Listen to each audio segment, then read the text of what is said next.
and welcome to Express Your Truth Poetry Class number 7, Rhyme and Slant Rhyme. Some people might find it amazing that we could go 7 classes into a poetry class before we talk about rhyme. That's because rhyme is not an absolutely essential element of poetry, but it's something that you absolutely can use and should once in a while when the words are appropriate. So what is a rhyme? A rhyme is when 2 words share the same letters except maybe 1 or 2, like hat and cat. Or it can also be when 2 words just sound the same, like fail and whale. They don't have that many letters in common, but they still share many of the same sounds. A slant rhyme is called an approximate rhyme, a half rhyme, a partial rhyme. A slant rhyme may have a different vowel sound but have a lot of the same consonant sounds. Like, for example, worm and swarm, or ghost and lost. Those 2 can work as well because of the final consonant sounds. So really, rhymes are words that sound very similar that make poems interesting and beautiful, the way the words all come together, the way they sound. Sometimes we can have poems that don't really make a lot of sense, but we engage in wordplay when we use assonance, consonants, similes, metaphors, rhymes. The way the words come together can sometimes be valuable, even if the poem doesn't really mean very much. For example, here's one I wrote in my shower this morning. The Cheshire Cat concealed his guile while whacking walnuts with a wily smile.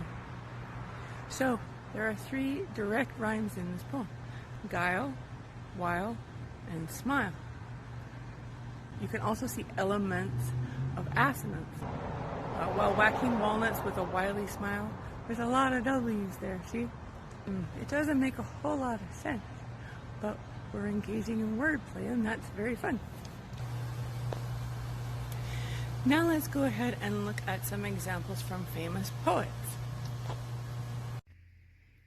This poem, Love, by Shel Silverstein. Ricky was L, but he's home with the flu. Lizzie, R.O., had some homework to do. Mitchell, E, probably got lost on the way, so I'm all of love that could make it today. So you can see flew and do, way and today, those are and rhymes, so that follows the traditional rhyme scheme. Yes. And in our second example, let's take a look at this beautiful excerpt of a poem by The Swimming Lesson by Mary Oliver.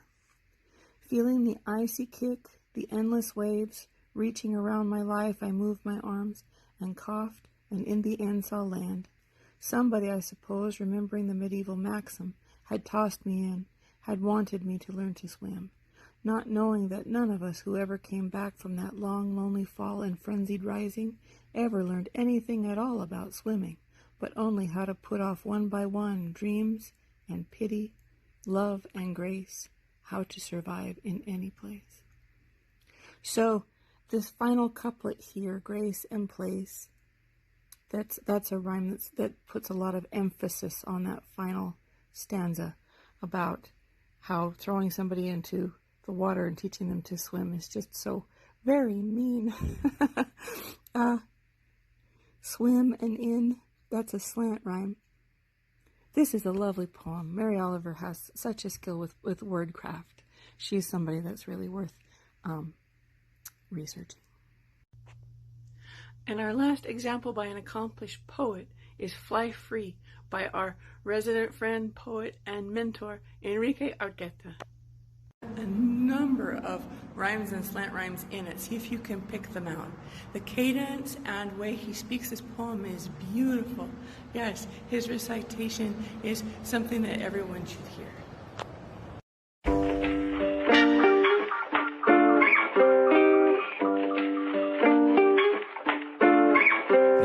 We have no horseshoe, no razor, sharp teeth, no claws and no feathers, so we can't fly free. Weight on my shoulder and my heart is free. Yeah. Telling me something I mostly agree. What's that? This little lesson I'm learning real well. Giving sight with 2 eyes for the smiles and the cries. Blessed with 2 ears for the truth and the lies. We have no hard shell, no razor sharp teeth, no claws and no feathers, so we can't fly free. Beneath the surface I giggle at the reactions of emotions and feelings, perceptions of superiority for the intelligence that we carry. In the quickness of a split second, so fast to split open our teeth, giving power to the word that cuts right through your skin, sliding down the tip of a tongue that's sharper than obsidian. So be wise with your words, the trouble that shit will get you in. Yeah.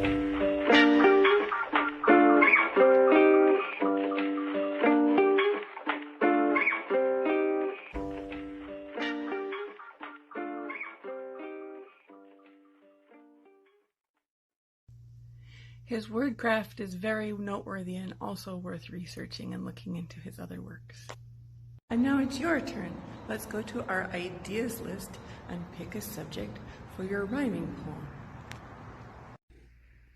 So as we consult our topic forum, I'm going to use unmatched socks and lazy day for my topics for my rhyming poem today.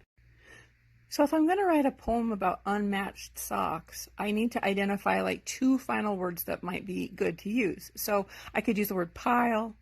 They lie in a pile, they lie in a heap, they lie in a mess. So I chose the word heap, right? If you have a hard time thinking of rhyming words, you can go to rhymezone.com and they will give you a list of rhymes, exact rhymes and slant rhymes that can help you if you need some extra help.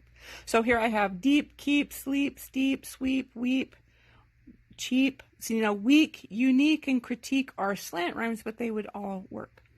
Then for socks, box, rocks, locks, knocks, pox, mocks, spots, knots. You can see these are slant rhymes again, swaps, but they're close enough to count for a rhyme. It counts, right? You get credit. So after a little thought and some wordplay, this is the poem that I have come up with. Laundry remains. On my floor in a sizable heap, a mountain of stray socks be. Each a lone wolf with adornments unique. Where are their mates? They mock me.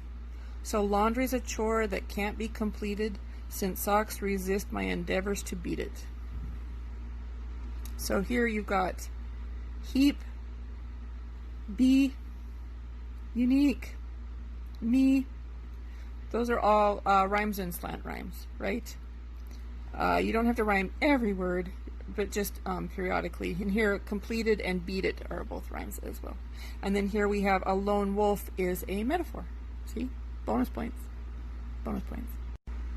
And then the second poem is very simple. Lazy day, to stretch and nap, enjoy a snack. Lazy days are few and precious. Enjoy the time, the bliss sublime, and proceed with fondness. So precious and fondness are a slant rhyme. Nap and snack are a slant rhyme. And then we have time and sublime, which are exact rhymes. Your poem doesn't always have to have a lot of meaning, but let's focus on just making the words rhyme. And let's look at the cadence and assonance and consonants of our sentences today. Thank you for joining us with our class today, and I hope that you'll join us again next week as we continue our poetic journey.